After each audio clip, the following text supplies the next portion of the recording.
നമസ്കാരം. നമ്മളിന്ന് നോക്കുന്നത് നിങ്ങൾ പങ്കുവച്ച ഒരു റിപ്പോർട്ടാണ്. ഇന്ത്യൻ ഓഹരി വിപണി നിഫ്റ്റി 50 അതിന്റെ ഒരു ടെക്നിക്കൽ അനാലിസിസ്. അതെ. നാളത്തെ, അതായത് 2025 ജൂലൈ 4-ലെ സാധ്യതകളാണ് നമ്മൾ പ്രധാനമായും നോക്കുന്നത്.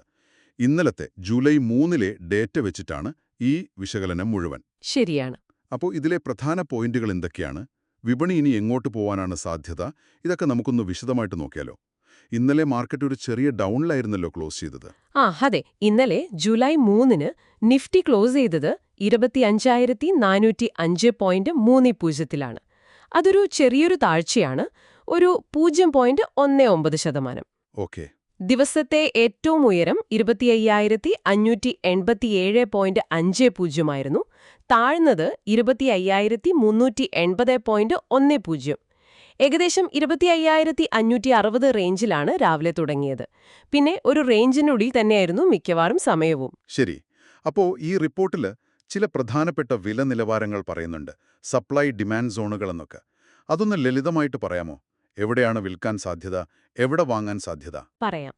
പ്രധാനമായിട്ടും ഒരു സപ്ലൈ ഏരിയ, അതായത് ആളുകളെ ലാഭമെടുക്കാനോ വിൽക്കാനോ സാധ്യതയുള്ള ഒരു മേഖലയായിട്ട് കാണുന്നത് 25,580 തൊട്ട് 25,740 വരെയാണ്. ഇന്നലത്തെ ഹൈ ആ റേഞ്ചിൽ ഒരു അല്ലേ? അതെ, ഇന്നലത്തെ ഹൈ അതിനുള്ളിലാണ്. അപ്പോൾ അവിടെ വീണ്ടും ഒരു പ്രഷർ വരാം.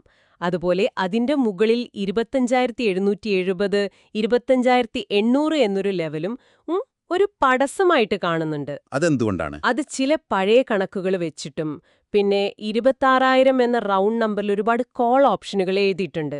അതായത് മാർക്കറ്റ് അതിന് മുകളിലേക്ക് പോകില്ലാന്ന് ബെറ്റ് ചെയ്യുന്നവർ കൂടുതലാണ്. മനസ്സിലായി. അപ്പോൾ തിരിച്ച് ഡിമാൻഡ് സൈഡ്, അതായത് സപ്പോർട്ട് കിട്ടാൻ സാധ്യത എവിടെയാണ് വാങ്ങാൻ ആളുകൾക്ക് താല്പര്യം കൂടുക? പ്രധാന ഡിമാൻഡ് സോൺ, വാങ്ങാൻ താൽപ്പര്യം വരാവുന്നൊരിടം 25,286, 25,252 ഏരിയയാണ്. ഓക്കെ.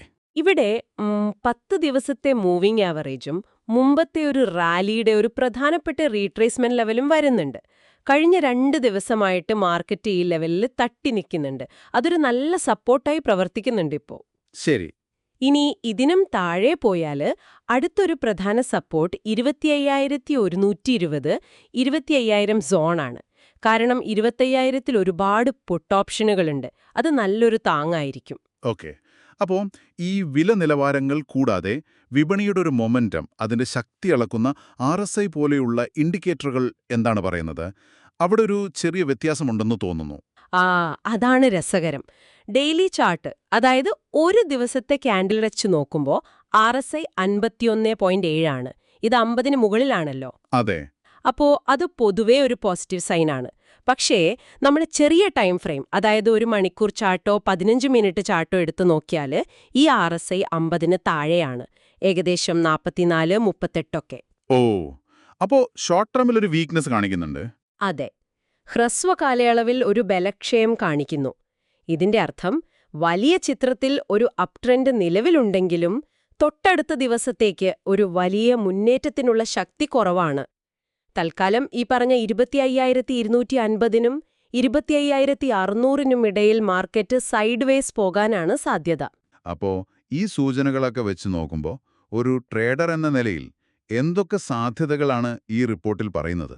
പ്രധാനമായും ഈ റേഞ്ചിനുള്ളിൽ ട്രേഡ് ചെയ്യാനുള്ള ചില ഐഡിയകളാണ് പറയുന്നത്. അതായത് താഴെ ആ ഡിമാൻഡ് സോണിനടുത്ത് ഏകദേശം 25,300 ലെവലിൽ എത്തുമ്പോൾ അവിടെ നിന്ന് തിരിച്ചു കയറും എന്ന രീതിയിൽ വാങ്ങുന്നത്, റേഞ്ച് ഫേഡ് ലോങ്.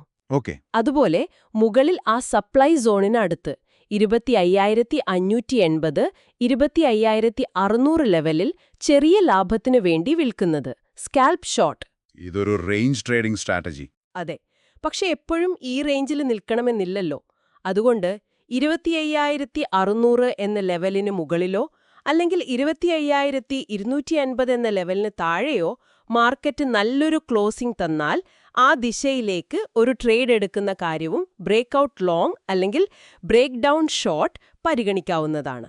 പക്ഷേ റിസ്ക്? തീർച്ചയായും. ഏറ്റവും പ്രധാനം അതാണ്.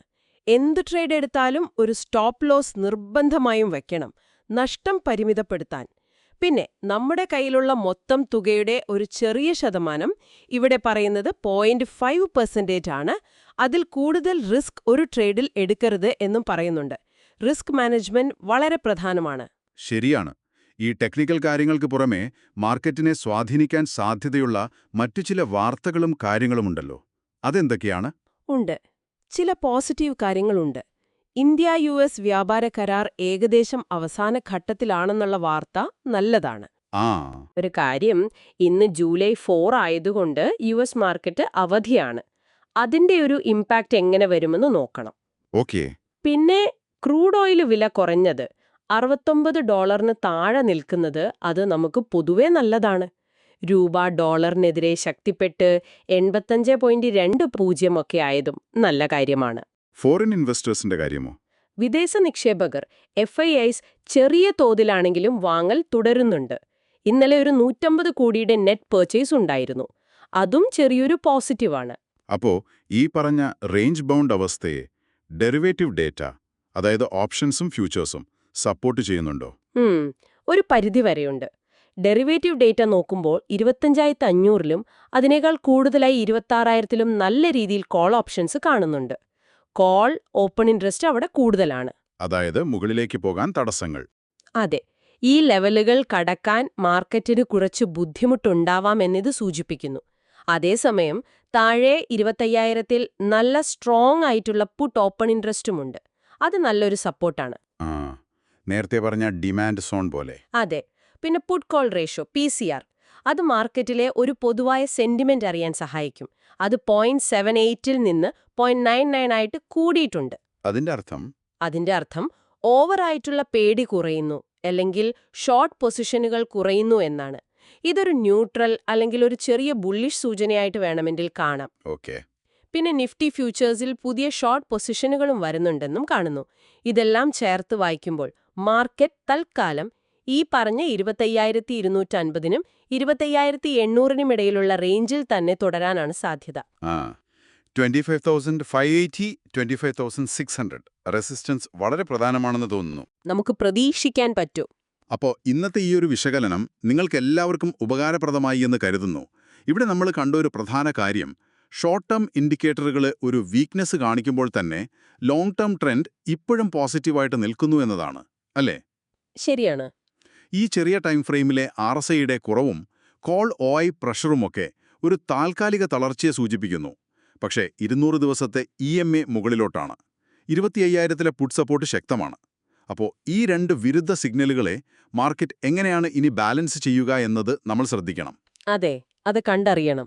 നിങ്ങൾക്ക് ചിന്തിക്കാനായിട്ടൊരു ചോദ്യം, മാർക്കറ്റ് ഈ 25,250, 25,800 എന്ന റേഞ്ചിനുള്ളിൽ തന്നെ കൺസോളിഡേറ്റ് ചെയ്യുമോ, അതോ ഈ റേഞ്ച് ബ്രേക്ക് ചെയ്ത് ഏതെങ്കിലും ഒരു ദിശയിലേക്ക് ശക്തമായി നീങ്ങുമോ?